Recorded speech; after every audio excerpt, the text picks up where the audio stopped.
Hello friends, तो आज हम पढ़ेंगे class 12th biology human reproduction का लेक्चर नंबर 3, जिसमें हम पढ़ने चल रहे हैं ट्रांसवर्स सेक्शन ऑफ पेनिस। मैंने आपको इसके पहले वाले लेक्चर में मेल रिप्रोडक्टिव सिस्टम के बारे में बताया था कि वो होता कैसे है और उसमें कौन कौन से ऑर्गन्स इंक्लूड हैं। तो चलिए स्टार्ट करते हैं। तो ट्रांसवर्स सेक्शन ऑफ पेनिस पढ़ने से पहले हम एक बार फिर से मेल रिप्रोडक्टिव सिस्टम के बारे में जल्दी पढ़ लेते हैं। ये रहा स्क्रोटम। स्क्रोटम के अंदर है टेस्टिस। टेस्टिस में ये रहा एपिडिडाइमस। एपिडिडाइमस से निकली वॉस डेफरेंस।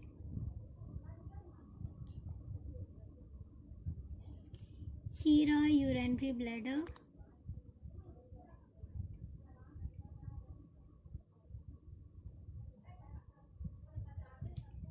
ये हम साइड से देख रहे हैं कि इसका साइड का व्यू कैसा होता है। ये रहा प्रोस्टेट ग्लैंड। पहले इसको बना लेते। ये रहा सेमिनिफेरस ट्यूब्यूल। सेमिनिफेरस ट्यूब्यूल ये पीछे से यूरेटर से लूप करके सेमिनिफेरस ट्यूब्यूल से मिलकर ये यहाँ पे एंटर किया पीछे की साइड से। मैंने हमको बताया था कि सेमाइनल वेसिकल जो होता है वो यूरिनरी ब्लैडर के पोस्टीरियर प्रेजेंट होता है, मतलब पीछे। ये देखिए पीछे। उसके बाद ये रहा प्रोस्टेट ग्लैंड, यूरिनरी ब्लैडर के बेस पर प्रेजेंट है। ये रहा एजाकुलेटरी डक्ट। ये रही काउपर्स ग्लैंड। उसके बाद ये रहा पेनिस। पेनिस जो होता है वो यूरेथ्रा के पेनाइल यूरेथ्रा वाले पार्ट पे पाया जाता है। इसको लार्जेस्ट पार्ट ऑफ यूरेथ्रा बोला जाता है। चलिए हम पहले जल्दी लेबल कर लेते। ये रहा स्क्रोटम। ये रहा टेस्टिस। ये रहा एपिडिडाइमस।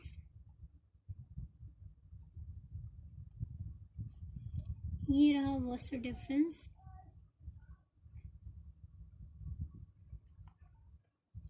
ये रहा सेमाइनल वेसिकल।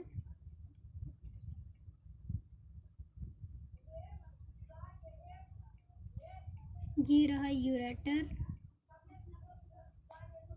ये रहा यूरिनरी ब्लैडर। Urinary bladder. और उसके बाद यहाँ लिख लेते हैं कि ये है प्रोस्टेट ग्लैंड। ये है काउपर्स ग्लैंड।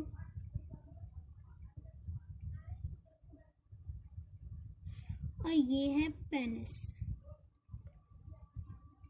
तो अगर हम इस पेनिस के इस पार्ट को कट करके देखें तो ये कुछ ऐसा दिखता है।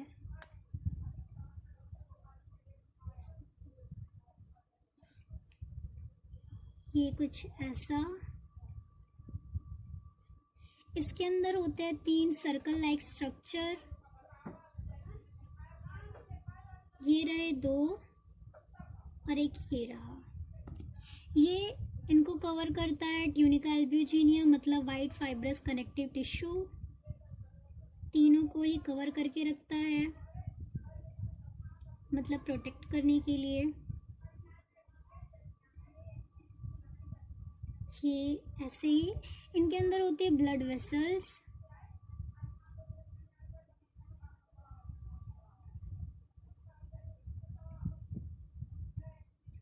ये तो जो दोनों है इनका नाम होता है कॉर्पोरा कैवर्नोसा। Corpora cavernosa. और इसे बोलते हैं कॉर्पोरा स्पॉन्जियोसम। कॉर्पोरा स्पॉन्जियोसम के थ्रू ही यूरेथ्रा पास होता है। ये मान लीजिए ये रहा, यहाँ से यूरेथ्रा पास कर रहा है।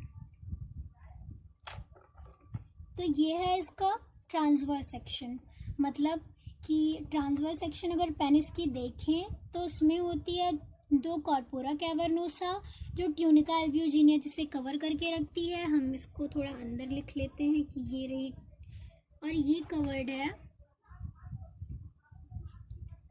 ट्यूनिका एल्ब्यूजिनिया जो कि है वाइट फाइब्रस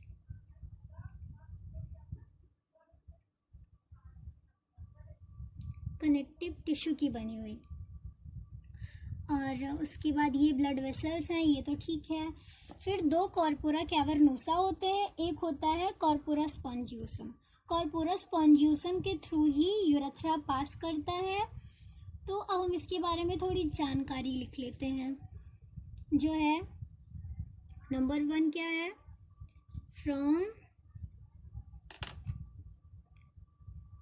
कॉर्पोरा स्पॉन्जियोसम, ये यू है, स्पॉन्जियोसम यूरेथ्रा पासिस। ये भी लिख सकते हैं कि यूरेथ्रल ओपनिंग जो होती है वो कॉर्पोरा स्पॉन्जियम के थ्रू पास होती है। सेकंड पार्ट जो है, मैंने आपको बोला कि ये ब्लड वेसल्स है, इनका काम क्या है। सेक्सुअल इंटरकोर्स के टाइम पे ब्लड सप्लाई बहुत ज़्यादा बढ़ जाती है इन ब्लड वेसल्स में, जिसकी वजह से इन ब्लड वेसल्स में बहुत सारा ब्लड भर जाता है और आर्टरीज जो है वो डायलेट हो जाती हैं। आगे हम पढ़ते, पहले इतना लिख लेते हैं। During sexual intercourse blood supply increases. किन में ब्लड सप्लाई बढ़ जाती है, कॉर्पोरा कैवर्नोसा और कॉर्पोरा स्पॉन्जियोसम, इन तीनों में ब्लड की सप्लाई बढ़ जाती है। और ब्लड की सप्लाई बढ़ने की वजह से क्या होता है, ब्लड की सप्लाई बढ़ने की वजह से आर्टरी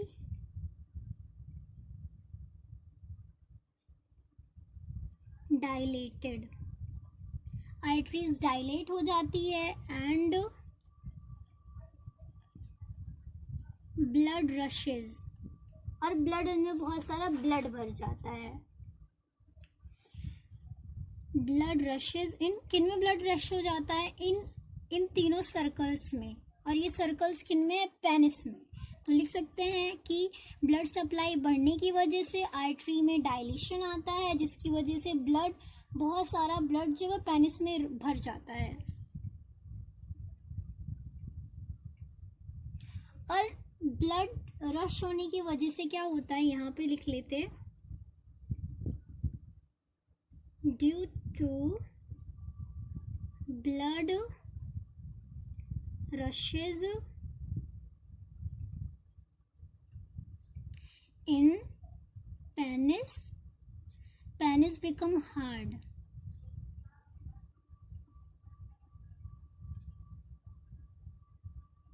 और पेनिस की हार्डनेस को ही बोलते हैं erection of penis.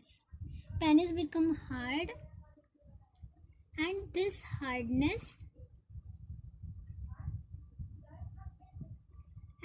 Hardness of penis called erection of penis। ये हो गया। और इरेक्शन ऑफ पेनिस जो होता है ये कंट्रोल करता है parasympathetic nervous system. Erection of penis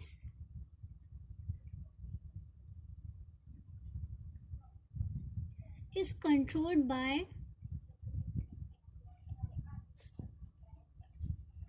parasympathetic nervous system।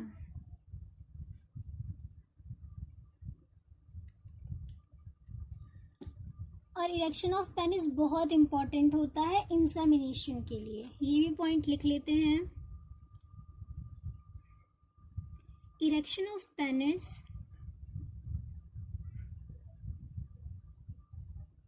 is essential for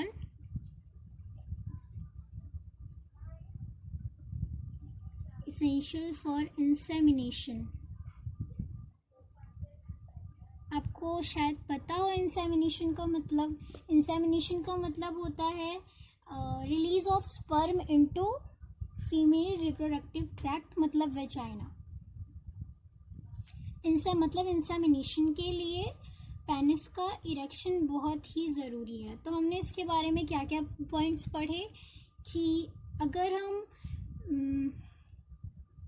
हम पेनिस को इतना कट करके देखें तो उसमें हमको इसके ट्रांसवर्स सेक्शन में क्या दिखता है कि इनमें 3 सर्कल लाइक स्ट्रक्चर होते हैं जिनमें बहुत सारे ब्लड वेसल्स होते हैं, और ये स्ट्रक्चर जो होते हैं इनको ट्यूनिका अल्ब्यूजिनिया कवर करके रखती है, जो कि एक वाइट फाइब्रस कनेक्टिव टिश्यू है. और ये 2 होते हैं कॉर्पोरा कैवर्नोसा, और ये होता है corpora spongiosum.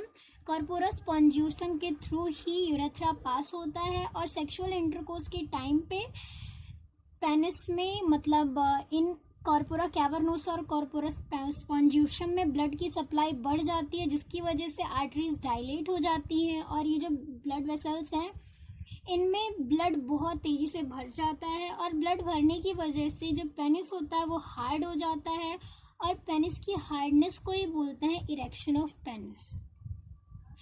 Erection of penis बहुत इंपॉर्टेंट है इंसेमिनेशन के लिए, और इरेक्शन ऑफ पेनिस कंट्रोल किया जाता है पैरासिम्पैथेटिक नर्वस सिस्टम के थ्रू. उसके बाद एक टर्म आता है एजैकुलेशन.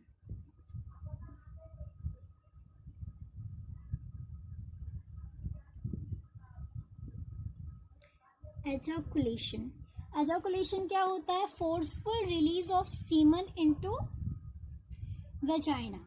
लिख लेते हैं, forceful release of semen. Forceful release of semen. ये कौन कंट्रोल करता है? इसको सिंपैथेटिक ऑटोनर्वस सिस्टम कंट्रोल करता है. इट इज controlled by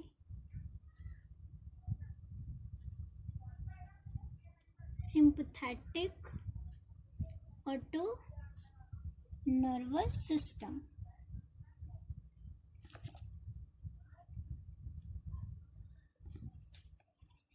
ये हो गया एजैकुलेशन. एजैकुलेशन और इरेक्शन ये दोनों अलग अलग वर्ड हैं. इरेक्शन का ऑफ पेनिस का मतलब होता है हार्डनेस ऑफ पेनिस, और एजैकुलेशन का मतलब होता है forceful release of semen. Erection of penis जो है वो कंट्रोल होता है पैरासिम्पैथेटिक नर्वस सिस्टम के थ्रू, जबकि जो एजैकुलेशन है वो sympathetic auto nervous system control करता है. अब आता है सीमन. What is semen?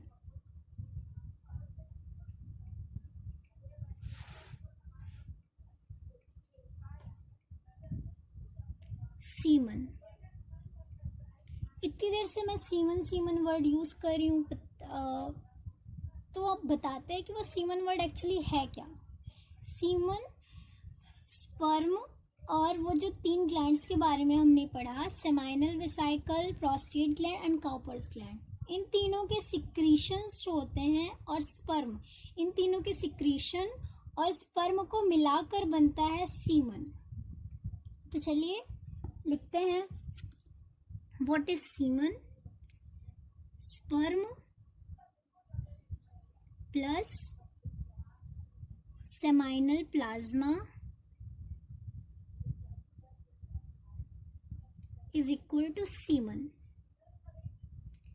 किसी भी सीमन में जो स्पर्म होता है वो 5 से 6% भाग होता है. मतलब सीमन के 5 से 6% पार्ट में स्पर्म होता है. मतलब sperm constitute 5 to 6% of semen. Seminal plasma क्या होता है? यहां से लिखते हैं, secretion of seminal vesicle plus secretion of prostate gland plus secretion of Cowper's gland. ये तीनों मिलके बनाते हैं सेमाइनल प्लाज्मा. यहाँ पे ए भी होगा. तो मैंने आपको बताया था कि सेमाइनल वेसिकल का सिक्रीशन किसी भी सीमन में सबसे ज़्यादा होता है, मतलब 60 to 70%। Secretion of prostate gland होता है 25 to 30%, और इसका होता है सबसे कम 1 to 2%। ये तो हो गया सीमन। अब सीमन की क्वांटिटी कितनी होती है पर इंटरकोर्स में, तो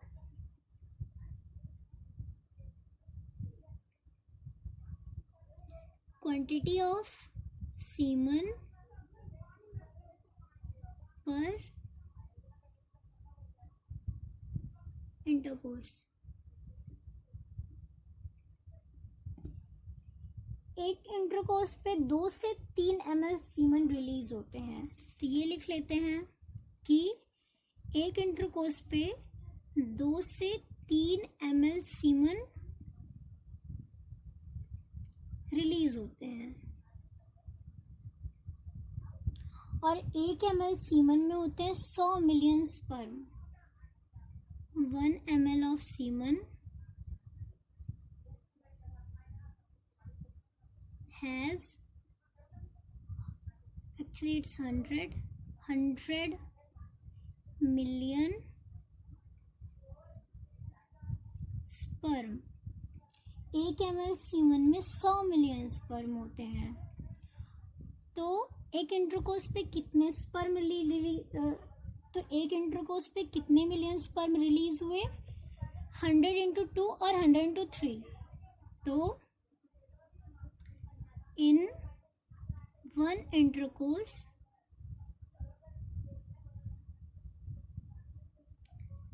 200 to 300 million sperm releases।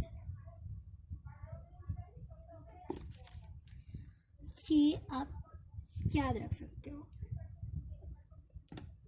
कि एक बार जब इंटरकोर्स होता है तो उसमें 2 से 3 ml सीमन रिलीज होते हैं, और 1 ml सीमन में होता है 100 मिलियन स्पर्म। तो 2 से 3 ml सीमन में कितने स्पर्म हो गए? 200 से 300 मिलियन स्पर्म। अब एक नॉर्मल सीमन, मतलब नॉर्मल स्पर्म होने के लिए उसका स्ट्रक्चर कैसा होना चाहिए? उसकी जो मोटिलिटी है, मतलब उसकी मूव करने की जो कैपेसिटी है, वो अप्रॉक्स 60% से ज़्यादा होनी चाहिए। 60%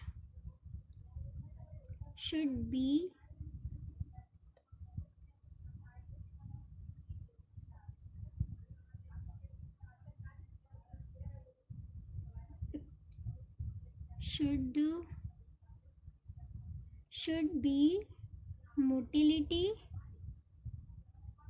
motility and 40% should be normal morphology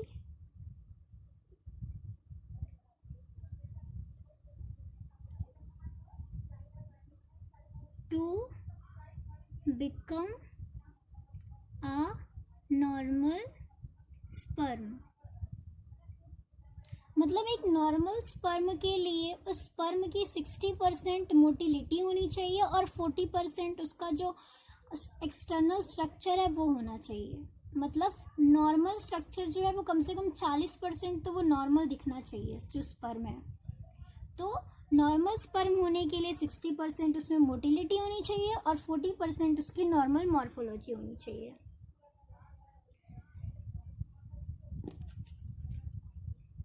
अब उसके बाद होती है, अब हम पढ़ेंगे transverse section of testis. Transverse section of testis. तो ये रहा टेस्टिस। कवरिंग ववरिंग छोड़िए, इसमें ये रही टेस्टिकुलर लोब्यूल। चलिए मैं आपको बनाते बनाते बता भी देती हूँ। जो सबसे आउटर लेयर होती है वो होती है ट्यूनिका वेजाइनालिस, जो डबल पेरिटोनियम की बनी हुई होती है। जो अपर होती है वो होती है विसरल, और जो इनर होती है वो होती है पेराइटल। उसके बाद आती है ट्यूनिका एल्ब्यूजिनिया। ट्यूनिका एल्ब्यूजिनिया और ट्यूनिका वेजाइनालिस के बीच में थोड़ी सी स्पेस प्रेजेंट होती है, और उसके बाद इंटरनली टेस्टिस जो होता है वो ट्यूनिका वेस्कुलोसा से प्रोटेक्ट होता है। तो ये रहा टेस्टिकुलर लोब्यूल। टेस्टिकुलर लोब्यूल के अंदर 2 से 3 होते हैं सेमिनिफेरस टेब्यूल। इसके स्ट्रेट पार्ट को बोलते हैं ट्यूबुलाई रेक्टाई। ट्यूबुलाई रेक्टाई फ्यूज करके बनाता है रेटिटेस्टिस। रेटिटेस्टिस से बाहर की तरफ खुलता है वोसा एफ्रेंशिया के थ्रू। एक टेस्टिस में 12 से 15 वोसा एफ्रेंशिया होते हैं।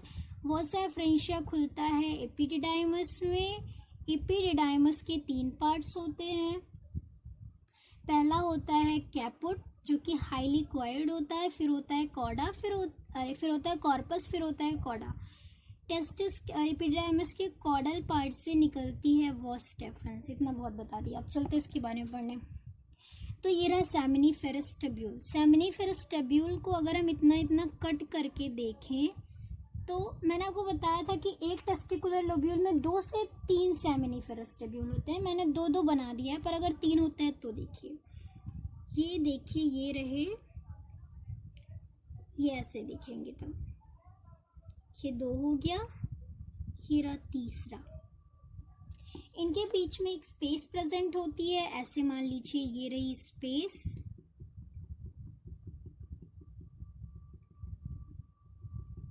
इस स्पेस को बोलते हैं इंटरस्टिशियल स्पेस।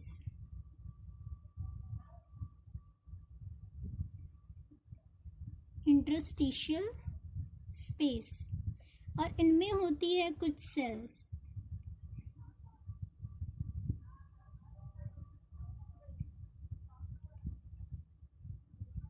कुछ इस तरह से,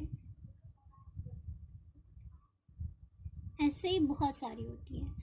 इन सेल्स का नाम होता है इंटरस्टिशियल सेल।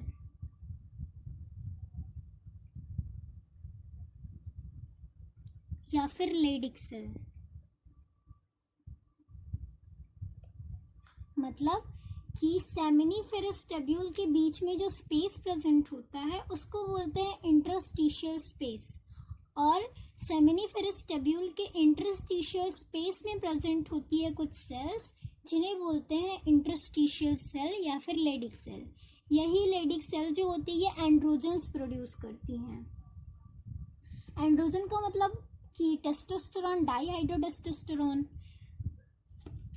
उसके बाद ये इंटरनली इनमें होती है ऐसे क्यूबॉइडल शेप में होती है जर्म सेल। जर्म सेल ही स्पर्म का फॉर्मेशन करती है।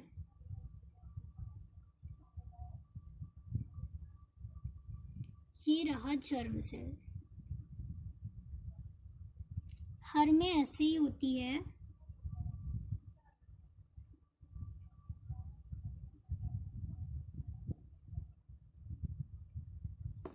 आउटरली इसको कवर करके रखती है ट्यूनिका प्रोप्रिया।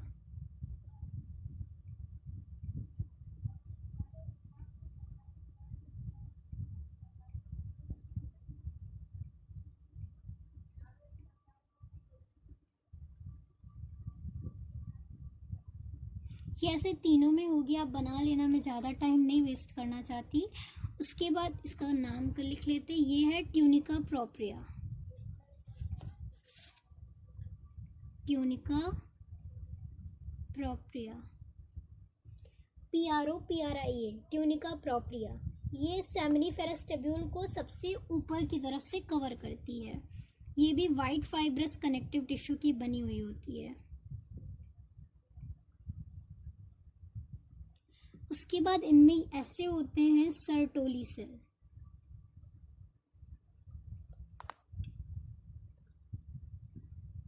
सब में ऐसे ही होते हैं। ये कॉलमनार शेप का होता है। ये सेमिनिफेरस टेब्यूल की जर्मिनल एपिथेलियम को बनाता है, और इसी में आके जर्म सेल, मैंने आपको बताया कि जो जर्म सेल होती हैं वो स्पर्म का फॉर्मेशन करती हैं। तो जर्म सेल से स्पर्म बन के इससे आकर इस तरह से अटैच हो जाते हैं ऐसे। ये अपने सिर को सर्टोली सेल में इस तरह से घुसा लेते हैं। स्पर्म न्यूट्रिशन पाने के लिए सर्टोली सेल में अपने हेड को घुसा लेते हैं। ये रहे सर्टोली सेल के बीच में ये जो पार्ट, यहाँ पे जो स्पेस खाली है यहाँ पे, इसको बोलते हैं ल्यूमिनल पार्ट। मतलब सर्टोली सेल के बीच में जो जगह खाली है उसको बोलते हैं ल्यूमिन या फिर ल्यूमिनल पार्ट। ये हो गया ल्यूमिनल पार्ट और ल्यूमिन। तो अच्छा, इसकी नेमिंग करनी बाकी है। ये है जर्म सेल, क्यूबॉइडल होती है, और ये रही सर्टोली सेल जो कि कॉलमनार होती है। अब चलिए हम इनके बारे में लिख लेते हैं। सबसे पहले हम लिख रहे हैं इंटरस्टिशियल सेल या फिर लेडिग सेल के बारे में। लेडिग सेल पहला पॉइंट है, ऑल्सो कॉल्ड इंटरस्टिशियल सेल। कहाँ पे प्रेजेंट होते हैं? Present in interstitial, present in interstitial, ये थोड़ी सी इंटरस्टिशियल, TITIAL होगा, TITIAL, INTERSTITIAL,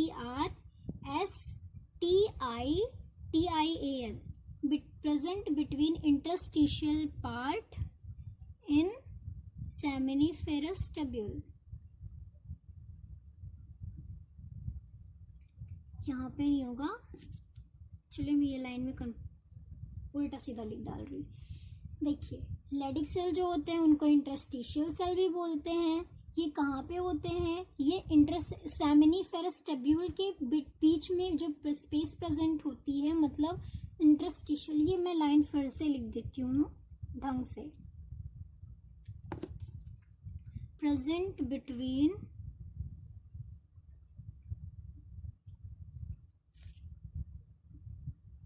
सेमिनिफेरस टब्यूल इन इंटरस्टिशियल स्पेस।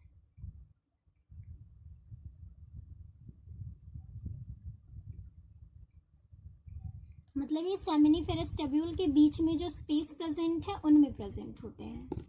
थर्ड पॉइंट क्या है? ये इंडोक्राइनल होते हैं, मतलब ये कुछ हार्मोन सिक्रेट करते हैं। इंडोक्राइनल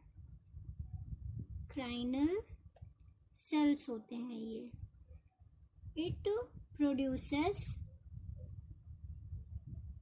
एंड्रोजन्स।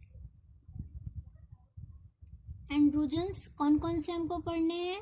टेस्टोस्टेरोन, ओ सॉरी आपको दिख नहीं रहा,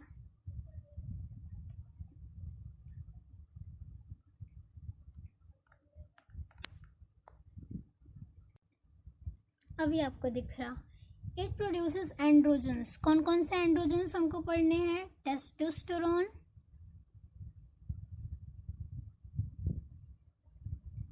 एंड डाईहाइड्रोटेस्टोस्टेरोन।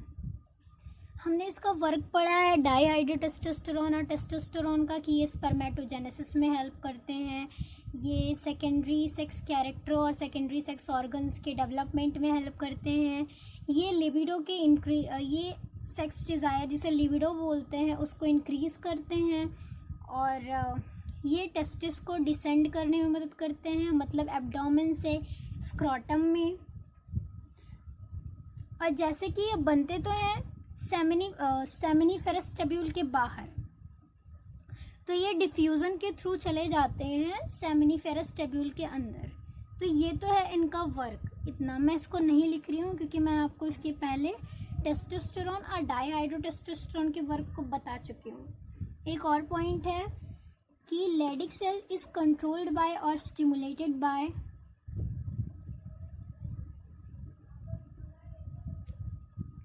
LH और ICSH।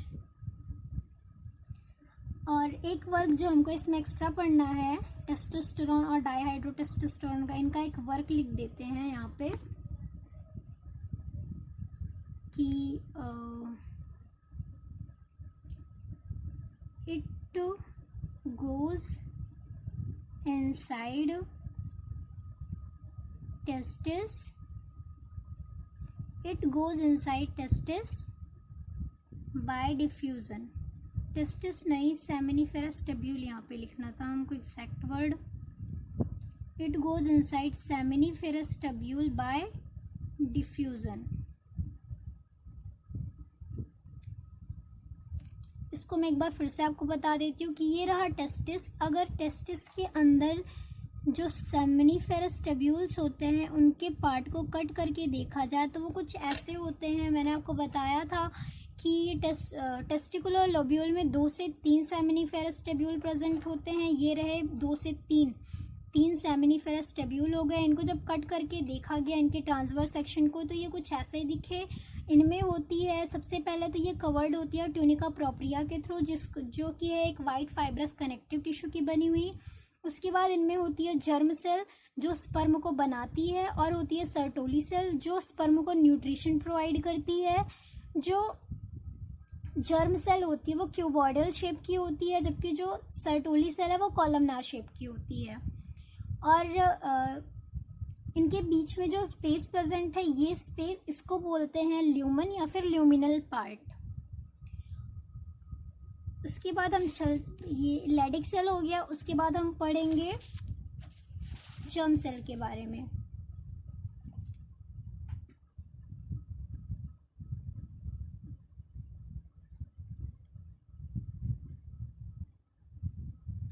जर्म सेल को प्राइमोडियल जर्म सेल भी बोलते हैं।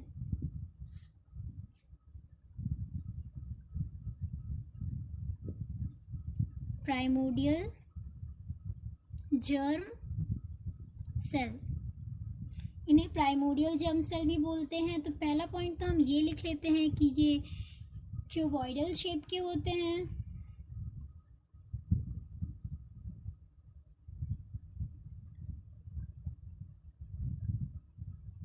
क्यूबॉइडल शेप के होते हैं और ये सेमिनिफेरस टब्यूल के अंदर प्रेजेंट होते हैं। Present inside seminiferous tubule germinal epithelium.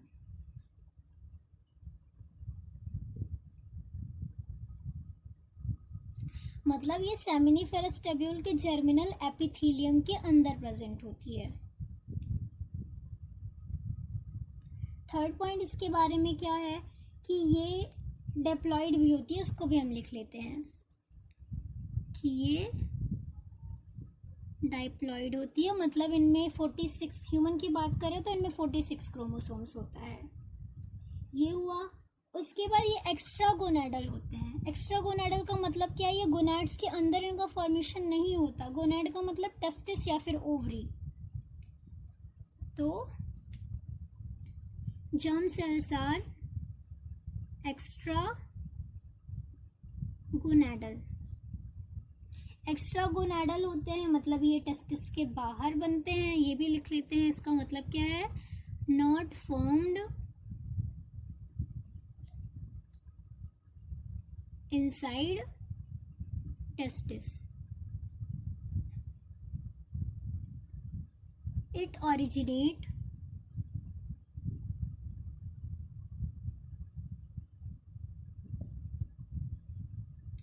from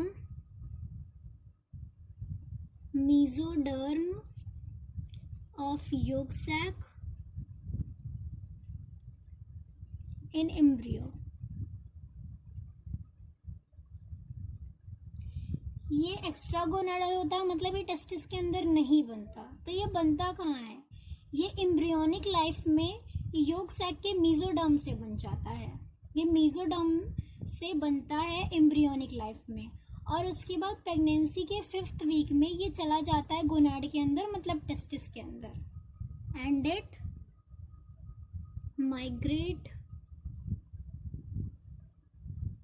into gonad at 5th week of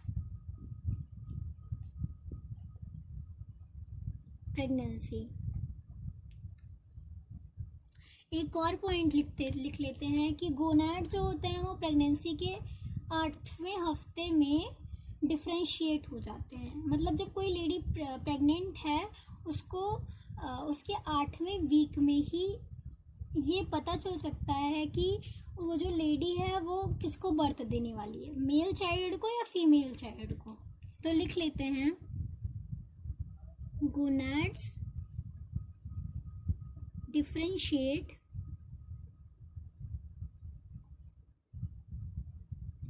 CIAT differentiate in 8th week of pregnancy। मतलब कि वो टेस्टिस बनाएगा या ओवरी बनाएगा ये 8वें हफ्ते में ही पता चल जाता है। तो ये तो हो गया जर्म सेल। उसके बाद आता है सर्टोली सेल।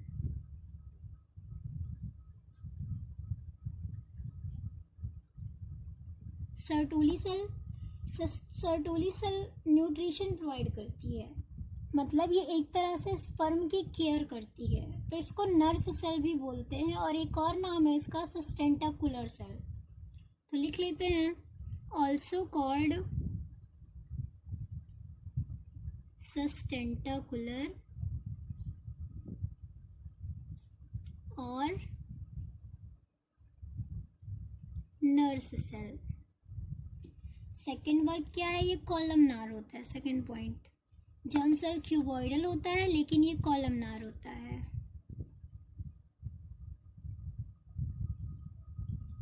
थर्ड पॉइंट क्या है, it forms terminal epithelium of Sertoli seminiferous tubule. It forms germinal epithelium of seminiferous tubule। सबसे मेन वर्क इसका क्या है, it provide nutrition to sperm. अब इसके कुछ और फंक्शंस होते हैं, उसको लिख लेते हैं। फंक्शन, सबसे पहला क्या है, ये जो जर्म सेल कुछ ऐसे सारे सही स्पर्म नहीं बनाता जर्म सेल, उनमें से कुछ मरे हुए भी बने होते हैं, कुछ एबनॉर्मल भी होते हैं। तो जो भी स्पर्म जो होता है वो एबनॉर्मल होता है या फिर उनमें कुछ डिफेक्ट होता है, मरे हुए होते हैं स्पर्म, उन सभी स्पर्म को सर्टोली सेल खत्म कर देता है। It फैगोसिटाइज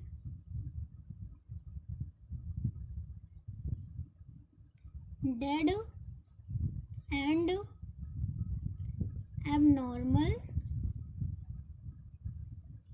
sperms. सेकेंड क्या है कि it clean up the product, जैसे हुआ साइटोप्लाज्म और गोल्जी बॉडीज, जो ये सब प्रोडक्ट होते हैं from clean up the product formed by developing sperm. Developing cell बोल सकते, डेवलपिंग सेल ये उन प्रोडक्ट को ख़त्म कर देता है जो डेवलपिंग सेल्स बना रही होती हैं। मतलब ऐसा नहीं कि ज़रूरी चीज़ों को ख़त्म करता है, ये अनवांटेड चीज़ों को ही ख़त्म करता है। और थर्ड सबसे इम्पोर्टेंट जो है, इसके लिए एक और work, it forms Sertoli cell barrier. Sertoli cell barrier और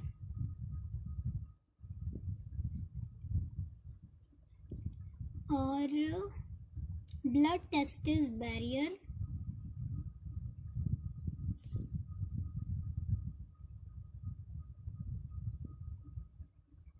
protect sperm from immune system.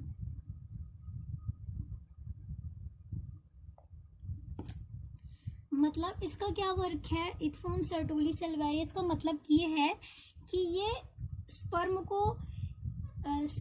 पे सर्टोली सेल बैरियर बना देती है या फिर ब्लड टेस्टिस बैरियर बना देती है, जिसकी वजह से इम्यून सिस्टम से स्पर्म बचा हुआ रहता है। मान लीजिए फीमेल बॉडी में स्पर्म गया और हमारी इम्यून सिस्टम को कोई भी एक्सटर्नल फॉरेनर्स पसंद नहीं है, तो वो एक्सटर्नल फॉरेनर्स को ख़त्म कर देता है। तो सर्टोली सेल बैरियर जो स्पर्म को इम्यून सिस्टम से इनविजिबल कर देता है, ऐसा बना देता है स्पर्म को, हमारी इम्यून सिस्टम को स्पर्म दिखता ही नहीं है और वो आराम से जाके एग या फिर ओवम को फर्टिलाइज कर देता है। तो ये वर्क हो गए इसके। और फिर इसके ये एक एंजाइम भी सिक्रीट करता है जो होता है एरोमेटेज enzyme.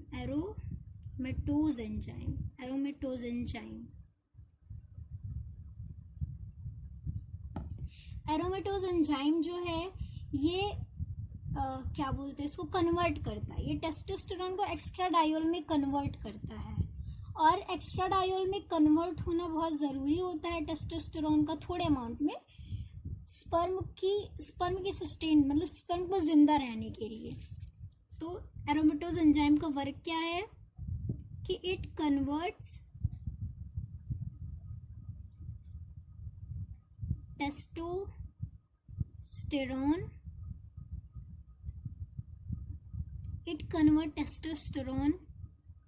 into estradiol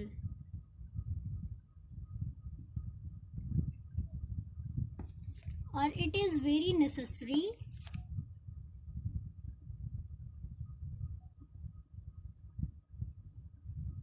very important लिख देते हैं, it is very important to live sperm, या फिर ये मैंने क्या लिख दिया, इसको कट करते हैं। ये ज़रूरी क्यों होता है? टेस्टोस्टेरोन का एक्स्ट्राडायोल में कन्वर्ट होना ज़रूरी होता है स्पर्म की जिंदा रहने के लिए। तो और इसको लिख देते हैं कि एक्स्ट्राडायोल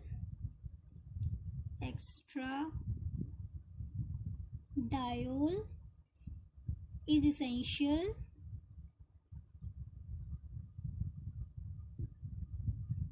essential for sperm sustenance,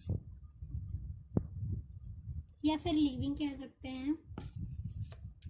जो सर्टोली सेल है वो कुछ हार्मोन्स को भी सिक्रीट करते हैं, तो यहाँ पे लिख लेते हैं Sertoli cells also secretes hormones.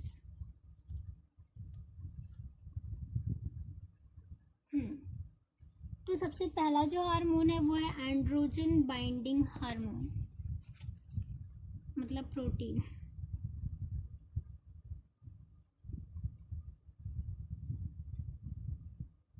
Androgen binding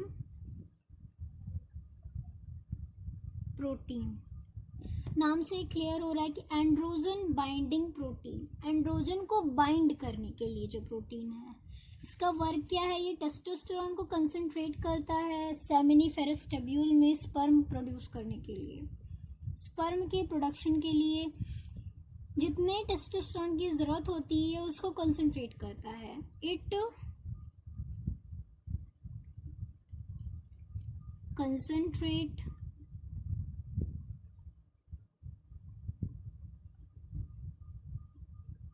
testosterone in seminiferous tubule to produce sperm।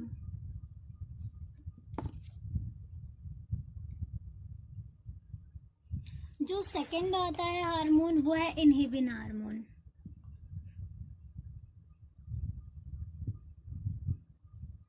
Inhibin hormone.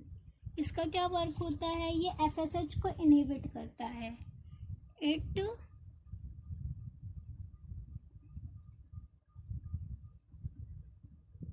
Inhibits follicle stimulating hormone, मतलब एफएसएच। एफएसएच को रिलीज करता है एंटीरियर पिट्यूटरी। थर्ड हार्मोन होता है एंटी मुलेरिन हार्मोन, एएनटी,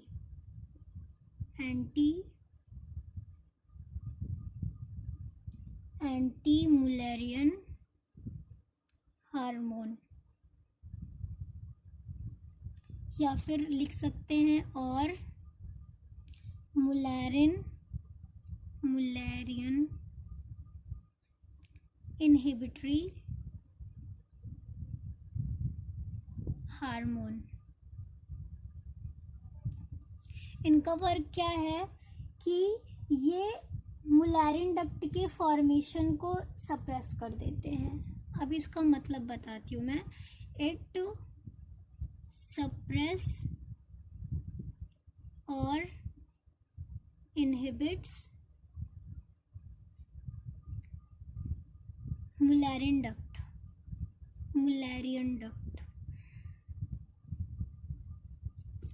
देखिए, two type से duct होती है, एक होती है वॉल्फियन या फिर मेसोनेफ्रिक डक्ट, एक होती है मुलेरियन डक्ट। जो वॉल्फियन डक्ट होती है वो मेल्स में प्रेजेंट होती है मेल रिप्रोडक्टिव सिस्टम बनाने के लिए, और मुलेरियन डक्ट जो है वो फीमेल रिप्रोडक्टिव सिस्टम बनाती है। तो मेल और फीमेल दोनों में ही ये दोनों डक्ट प्रेजेंट होती है।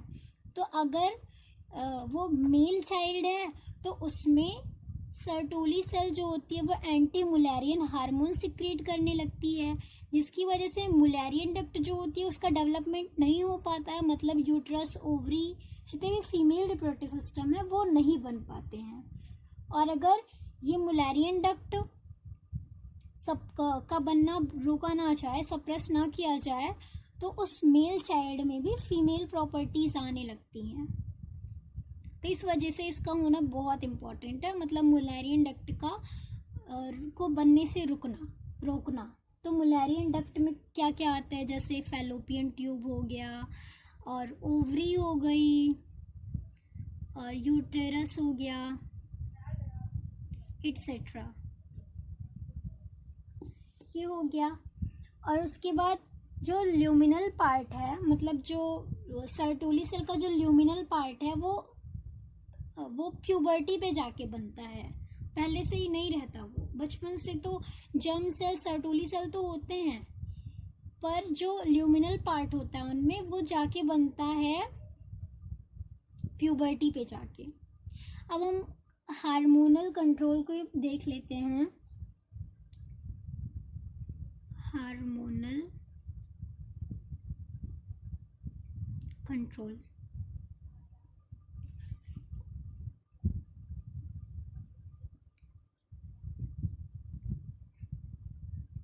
हाइपोथैलेमस जो होता है वो रिलीज करता है जीएनआरएच को।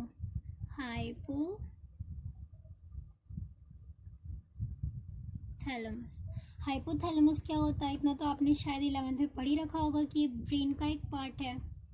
हाइपोथैलेमस रिलीजेस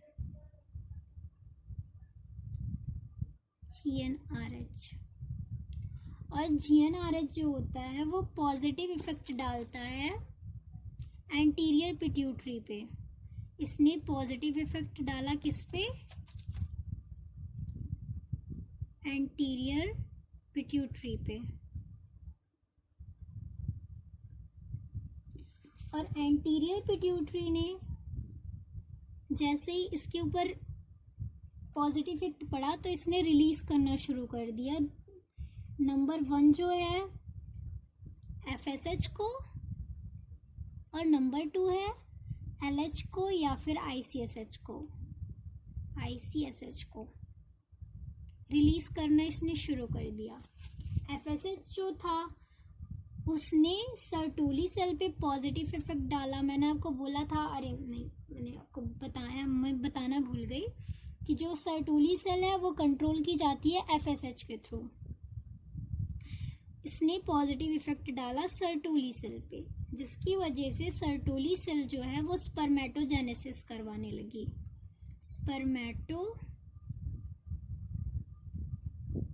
स्पर्मेटोजेनेसिस मतलब स्पर्म का फॉर्मेशन, और साथ ही साथ ये इनहिबिन हार्मोन को भी सिक्रीट करने लगी। इनहिबिन,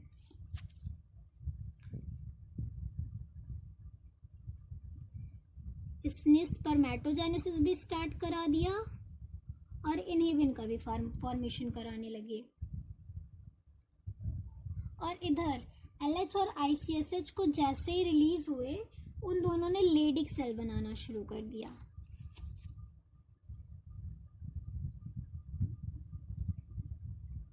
और लेडिक सेल पे पॉजिटिव इफेक्ट डाला। और लेडिक सेल क्या रिलीज करते हैं? टेस्टोस्टेरोन को रिलीज करते हैं।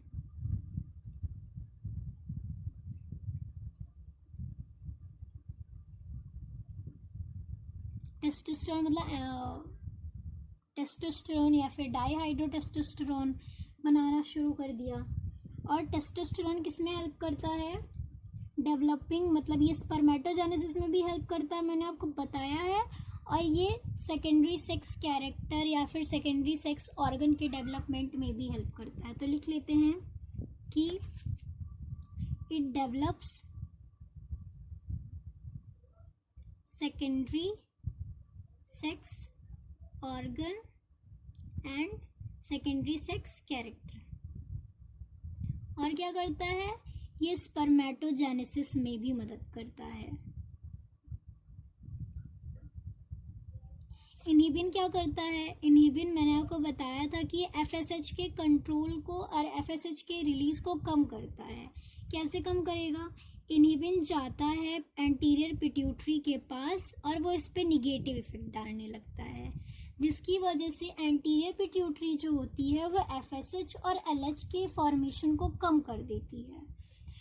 और जैसे ही एफएसएच और एलएच का रिलीज कम हुआ तो सर्टोली सेल भी कम बनने लगे और लेडिक सेल भी कम बनने लगे। और जैसे ही सर्टोली सेल और लेडिक सेल कम बनने लगी, वैसे ही स्पर्मेटोजेनेसिस धीमा हो गया। और यही तो चाहता था इनहिबिन, क्योंकि बहुत ज़्यादा वो स्पर्म जो बहुत ज़्यादा अमाउंट में स्पर्म बनने लगे थे, वो स्पर्म के फॉर्मेशन अमाउंट को कम करना चाहता था। तो ये इनहिबिन क्या करता है?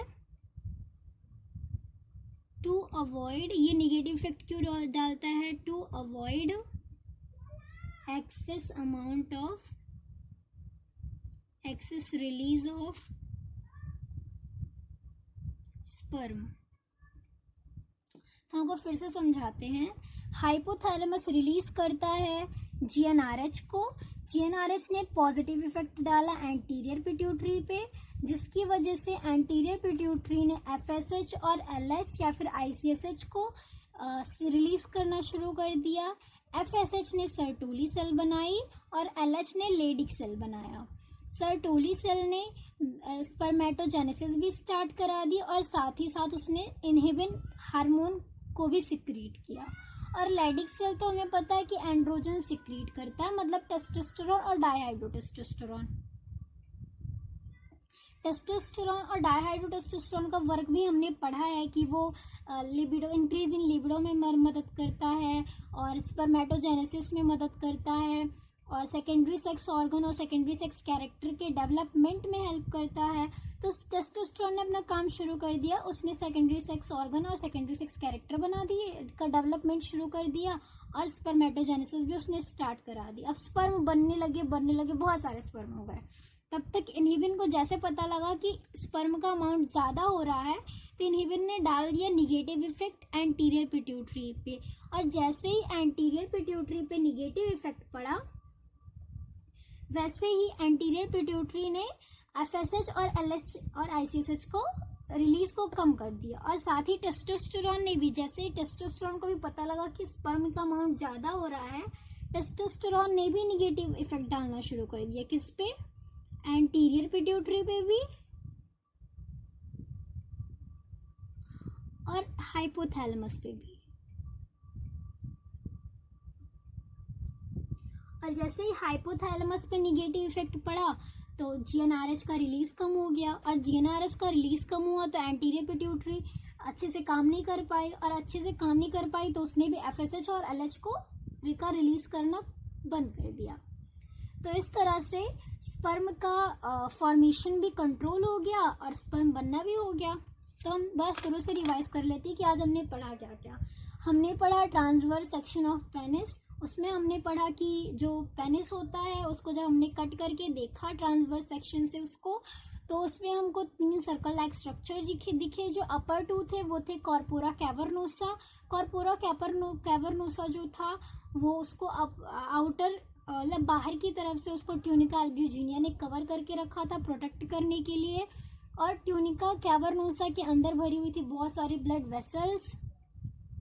और उसके बाद था कॉर्पोरा स्पॉन्जियोसम। कॉर्पोरा स्पॉन्जियोसम भी सेम इसी की तरह है, कॉर्पोरा कैवर्नोसा भी की तरह, उसको भी ट्यूनिका अल्ब्यूजिनिया ने कवर करके रखा है, उसके अंदर भी ब्लड वेसल्स हैं। बस इतना सा अंतर है कि कॉर्पोरा स्पॉन्जियोसम के थ्रू यूरेथ्रा पास करता है। और सेक्सुअल इंटरकोर्स के टाइम पे जो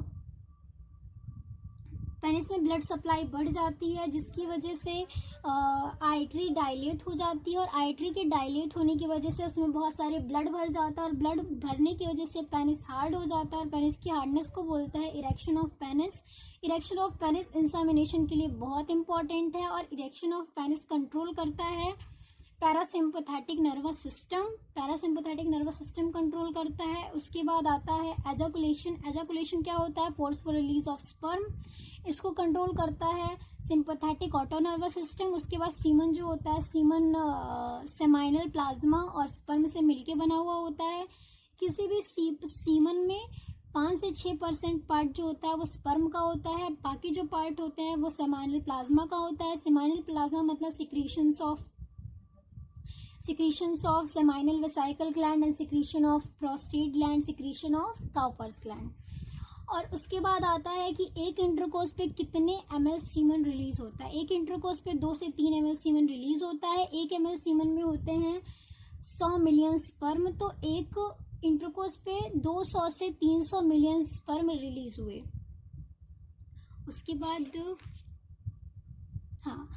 उसके बाद है कि नॉर्मल स्पर्म होने के लिए कैसा स्पर्म होना चाहिए। स्पर्म की जो मोटिलिटी होनी चाहिए वो 60% कम से कम होनी चाहिए, और उसका नॉर्मल स्ट्रक्चर जो होना चाहिए वो 40% होना चाहिए। उसके बाद हमने पढ़ा transverse section of testis. Testis के अंदर होता है टेस्टिकुलर लोब्यूल। टेस्टिकुलर लोब्यूल के अंदर होती है 2 से 3, हर एक टेस्टिकुलर लोब्यूल के अंदर होते हैं 2 से 3 सेमिनिफेरस ट्यूब्यूल। यहाँ पे हमने 3 बनाया है।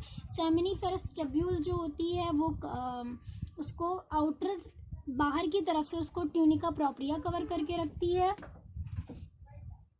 ट्यूनिका प्रोप्रिया कवर करके रखती है। उसके बाद होती है क्यूबॉइडल सेल जो कि जर्म सेल होती है। जर्म सेल स्पर्म का फॉर्मेशन करती है। उसके बाद होती है सर्टोली सेल। सर्टोली सेल जो होती है वो कॉलमनार होती है, वो स्पर्म को न्यूट्रिशन प्रोवाइड करती है। और 2 से 3 सेमिनिफेरस ट्यूब्यूल्स के बीच में कुछ स्पेस प्रेजेंट होते हैं, उन स्पेस को बोलते हैं इंटरस्टिशियल स्पेस। उन इंटरस्टिशियल स्पेस के बीच में कुछ सेल्स होते हैं जिन्हें बोलते हैं इंटरस्टिशियल सेल या फिर लैडिक सेल। यही लैडिक सेल एंड्रोजन्स का फॉर्मेशन करते हैं, मतलब टेस्टोस्टेरोन और डाइहाइड्रोटेस्टोस्टेरोन का फॉर्मेशन करते हैं। और उसके बाद जो जर्म सेल है वो स्पर्म का फॉर्मेशन करता है, और उसके बाद जो सर्टोली सेल है वो स्पर्म को न्यूट्रिशन प्रोवाइड करता है। तो यहीं पे ये लेक्चर ख़त्म करते हैं। पढ़ते रहिए। All the very best.